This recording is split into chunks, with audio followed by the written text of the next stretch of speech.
thank you all for being here. So since the start of the school year, school districts all across Central Texas have seen an uptick in threats toward our schools. And whether they're real or rumors, it's important to note every single threat is investigated and we take the safety and security of our students seriously. This is not a trend we're just seeing in Austin Independent School District. I'm standing outside here alongside law enforcement partners and fellow school leaders from Central Texas to show that this is something that we are all experiencing, and it needs to stop. Families, we need your help. It's critical now more than ever to have these hard conversations with your children about the impact of threats to our campuses. And what they may think is a joke can have real consequences. In Austin ISD, it doesn't matter if it's 2 p.m. or 2 a.m. Once we receive a threat, our officers work to identify the source, visit homes to check for weapons, and ensure our campuses are safe before the school bell rings the next morning. We're the largest school district in Central Texas, and I know we have more resources than many. If our system is being taxed by all of these threats, I know some of our other partners are also feeling the strain. It takes all of us together to educate our students about how to keep our schools safe. While thankfully the large majority of threats are non-credible, we have seen across both students an increase across both students and adults who have threatened our schools. And once we have arrests, we also have strong partnerships with law enforcement partners and county leaders to ensure we have strong communication with our families on the status of cases and how parents can advocate for the children. And on that note, I'd like to introduce our Travis County District Attorney, Jose Garza. Thank you so much, Superintendent Segura. Since the school year started, an alarming number of cases involving threats of gun violence in or against schools have been filed in our office. These incidents have involved schools and school districts across the county.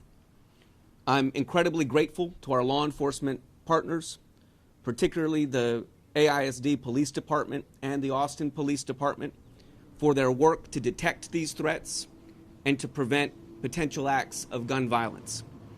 I want to be clear that gun violence against or at schools in our community will not be tolerated. If you make a threat against a school, you will be found, you will be arrested, and you will be held accountable. The consequences for people who make threats, including juveniles who make threats, can be severe. Over the last several months, the District Attorney's Office has been in close communication with AISD PD, with AISD schools and other schools in our in our county that have been impacted by threats. We will work closely with those school communities to keep parents and school staff informed as criminal cases move through our criminal justice system. Every child, parent, teacher, and school staff member deserves to feel safe at school. We're going to continue to work with our law enforcement and school district partners to make sure that that is the case in Travis County. Thank you so much.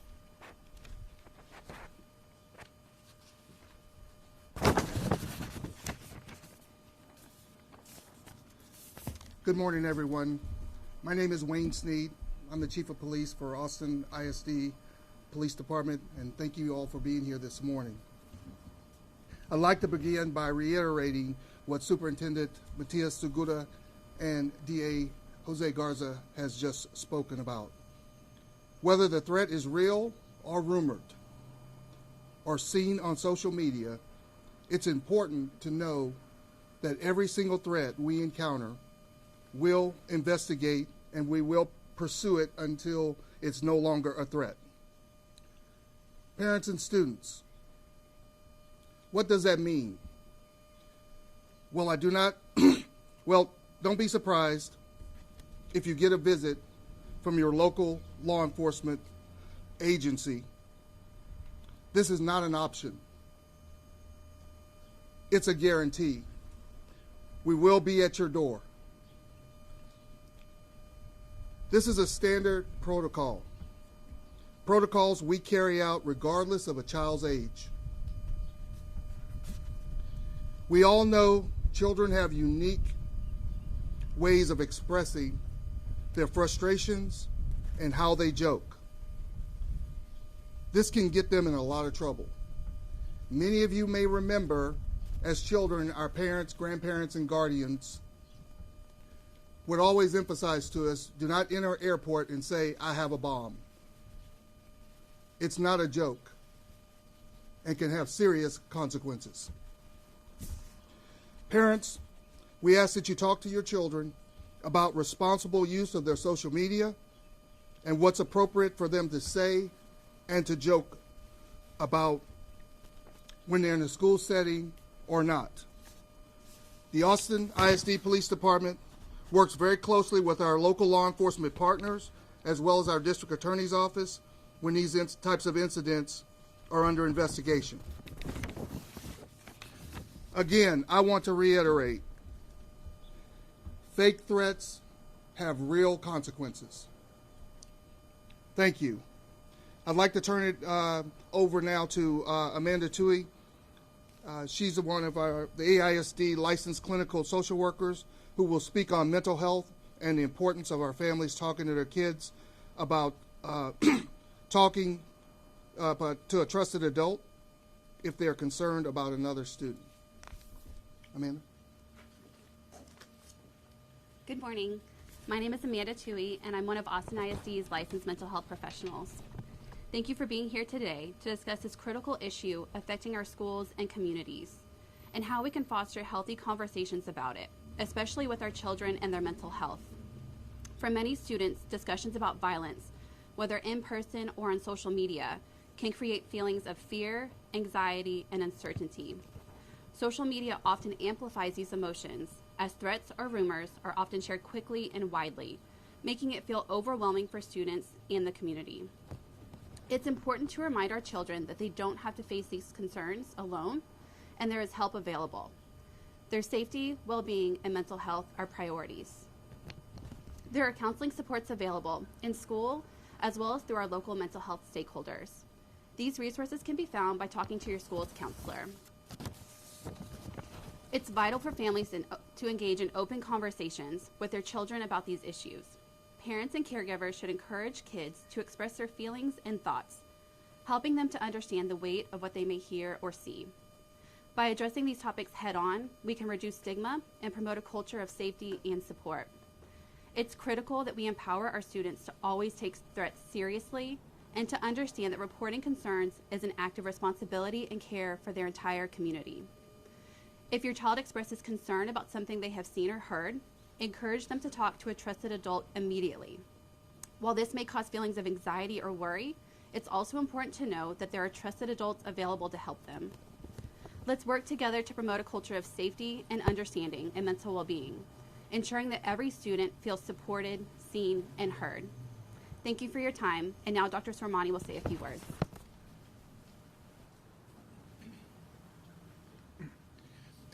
And I would like to end and emphasize the fact that this is a community challenge that we face, and it's going to require a community-wide solution in order to meet that challenge. And so I want to just end by encouraging parents, encouraging students, that if you do have a concern, please, by all means, call the school, call the authorities, and be assured that we are going to investigate and make sure that our schools are not at risk. Likewise, if you're also concerned that maybe there is a joke that's being put out there, or that there is a false alarm that might be posted and your child is communicating that, also communicate with your schools and communicate with the authorities, and let us investigate that as well. In the end, school districts are of and a part of their communities. And if we're going to tackle this problem, we're going to have to do it together. So I want to thank you all for being here, and I'm going to turn it over to Jose at this time. Thank you, Dr. Sormani. I'd like to open it now to any media questions. Chief? Yes, ma'am. So I understand these threats are nationwide, and the sheriff in Florida said, I'm going to paraphrase, but basically, parents, if you're not going to parent, I'm going to. And I'm going to blast your students' mugshot, and if I can get a perp block, I'm going to do that. Your thoughts on that? Would that help a situation like this? I I think different leaders take on different approaches. I'm not here to embarrass a child. What I'm here hoping to get, as all of the speakers have said, and all of the leaders of these other police departments will tell you, is we need parents' help to curtail this behavior, and that there are real consequences if they do not.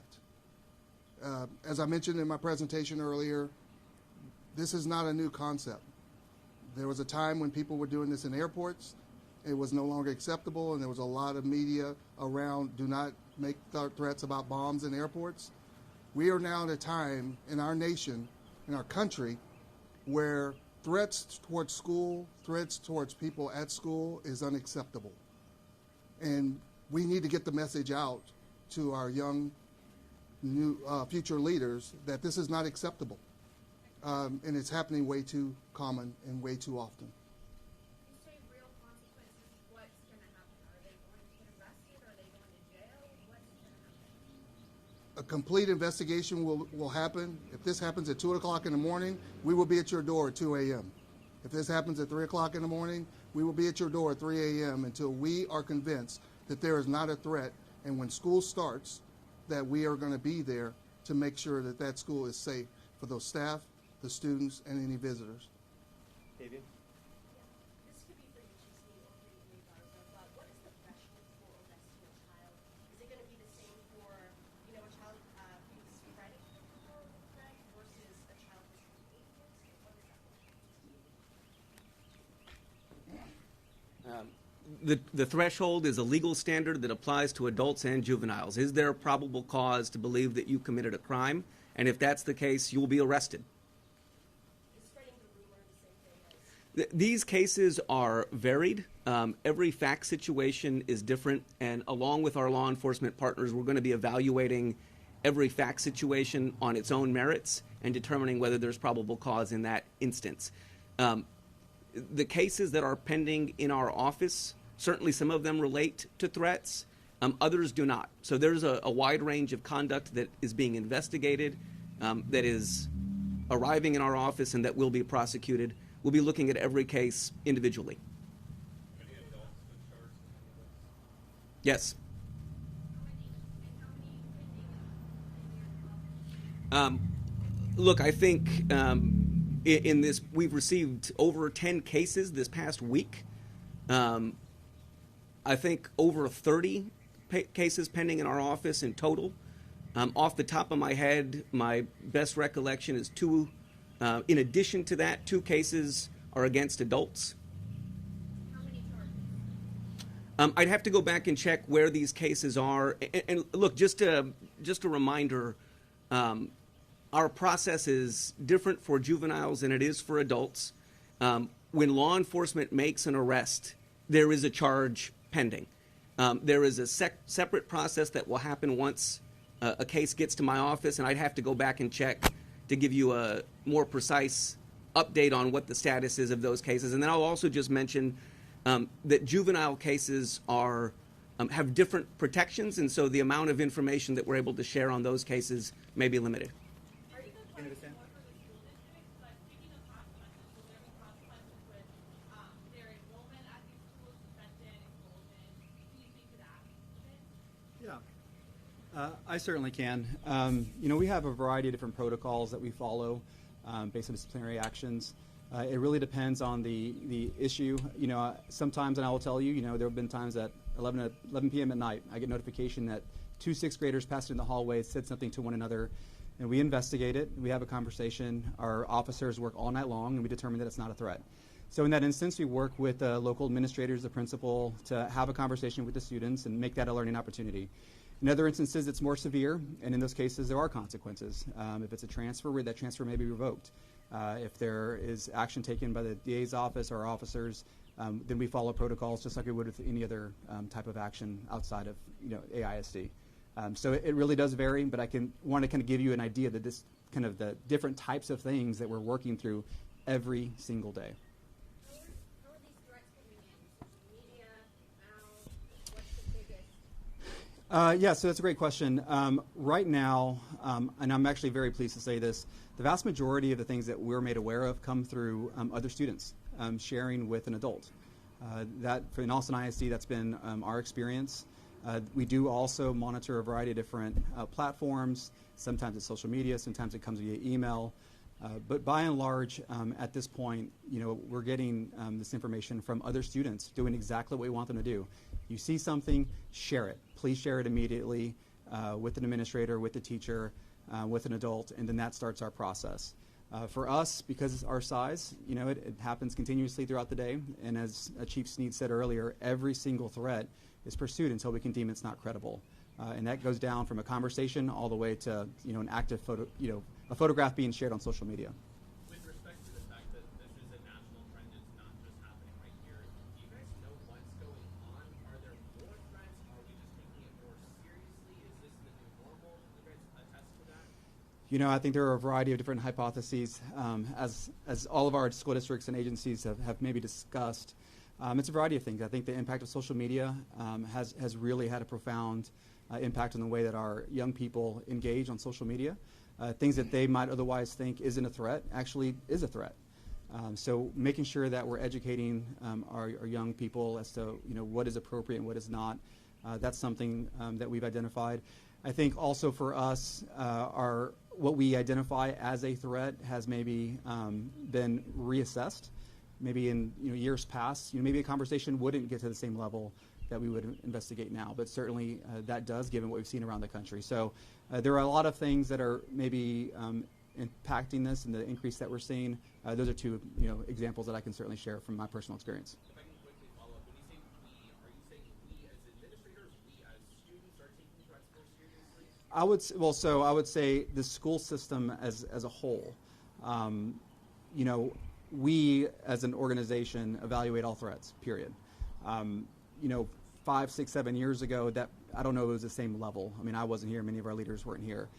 But because every single thing is investigated, again, whether it's a conversation, an email exchange between two individuals, something on social media, just the sheer volume has increased. And so, I think for me, one of the things that we really want to consider is just the sheer impact that social media has had on all of this.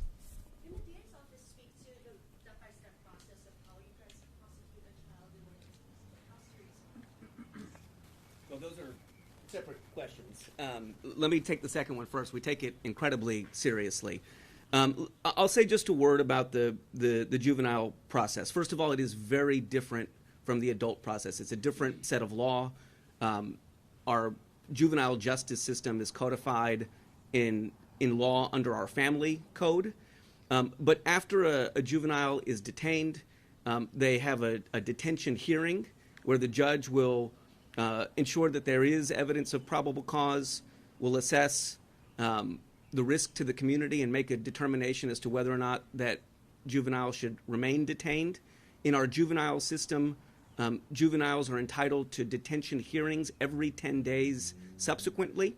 The process moves more quickly than the adult process does, and our judiciary, our judges in the juvenile system, have far more discretion than judges do in our adult system. So that's just some of the primary differences between our juvenile and adult system, and otherwise, from a process perspective, the cases flow similarly. And just as follow-up, because these kids are, a lot of the arrests coming out have been juveniles so far, is there going to be a balance between, prosecuting a minor and then, thinking about the rest of the future? Well, let me just say, as a general matter, our entire juvenile justice system was designed by our legislature to rehabilitate young people, to give young people their full opportunity to succeed and thrive. We are, of course, going to be balancing the safety of our community, the safety of our school communities in particular, with the long-term impacts of involvement with our juvenile justice system on those young people. Our juvenile judges do an amazing job of that, as do our prosecutors. Mr. Garza, if I could follow up to that, I'm just curious, some of these cases have involved kids as young as 11. Has your office faced any pushback from people saying, these are just kids, they're just, they're joking around? Has there been anything like that that you've seen? Look, I mean, in every one of these cases, the young person is competently represented by an attorney. And in each of those cases, that attorney makes the best arguments that they can on behalf of their client. And so we expect that that will continue. But again, I think we've done a fair job over the last several years, over the last several months in particular, balancing our need for safety and thinking about the interest of the young people involved in these cases. Would you say there was a particular date that all of this really started to ramp up? Well, I mean, obviously, we've seen this increase coincide with the beginning of the school year.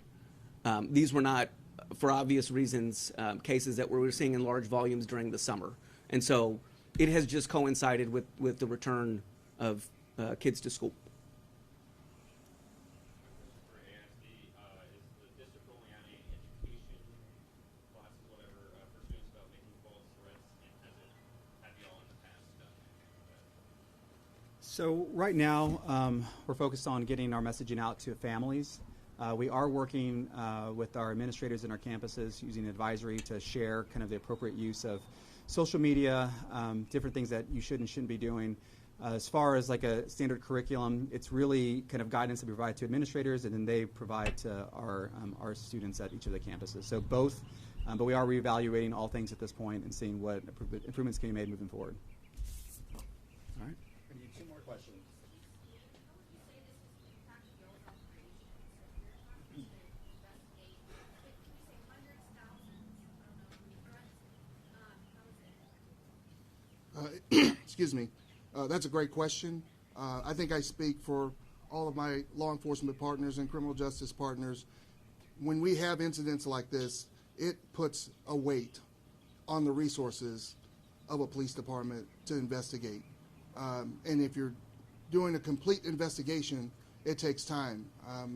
One particular case I can remember started at midnight and it did not end until 7 a.m. by the time they tracked down all the leads and figured it out. So we're knocking on doors in the early morning hours, waking up families. In some cases, hopefully by this information getting out, that we can decrease those interruptions to their family life as well.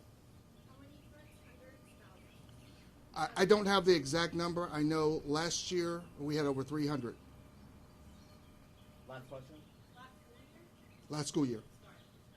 Yes. Are you seeing more this year than last year to date? We had 30 last week. I'd love to ask a question. The legislature recently had a hearing on school safety, and there was testimony that was brought up both by TEA's head of school safety as well as the Texas School Safety Center, where they essentially said that the biggest concern when it comes to threats like these is that it becomes white noise, that we begin to not take every threat as seriously as it should. Is that a concern at all, given this just exponential increase in threats? I would say it's absolutely a concern. We are relentless in our pursuit of developing a culture of safety, right, which includes students, staff, administrators, leaders, law enforcement. And the more that this continues, my fear is that somehow we become fractionally less responsive, or maybe we believe this one conversation that occurred in a middle school isn't as urgent. And if that occurs enough in a long enough period of time, that certainly could be a concern that comes up. And so for us at this point, and as Chief Sneed said, we're working all through the evening and all through late hours continuously every single day and through the weekend. The one thing that isn't often talked about is the amount of overtime that's expended. We are desperately trying to maintain all of our budgets. Many of us are running deficit budgets at this moment. And so this additional cost is something that isn't budgeted for, but we have to ensure that our officers are paid to do this very important work. So yes, that hearing, I think, is in alignment with some of the strains that our system is feeling at the moment, and certainly additional resources would be helpful.